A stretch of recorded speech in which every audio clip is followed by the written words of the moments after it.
مختلف مقامات پر قرآن مجید میں اور احادیث مبارکہ میں ہمیں تعلیم دی گئی ہے کہ حرام کھانے سے اجتناب کرنا ہے، حرام کمانے سے اجتناب کرنا ہے۔ حرام کمانا صرف رشوت لینا نہیں ہوتا، بلکہ جن کمپنیز میں آپ جابز کرتے ہیں، جن آرگنائزیشنز میں آپ کام کرتے ہیں، جن کو ریپریزنٹ کرتے ہیں، اگر آپ کو 8 گھنٹے کام کرنے کی سیلری ملتی ہے، اس کے بجائے آپ 4 گھنٹے کام کرتے ہیں اور 4 گھنٹے وقت ضائع کرتے ہیں، تو آپ جو سیلری انٹیک گھر لے کر جا رہے ہیں، در حقیقت اس کا 50% آپ حرام بنا رہے ہیں، because you are not performing اور doing your job for what you have been paid for.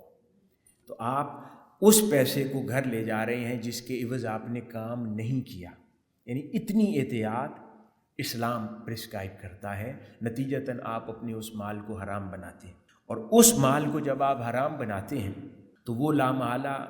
اسی حرام سے اپنے آپ کو بھی پالتے ہیں، اپنے بچوں کو بھی پالتے ہیں،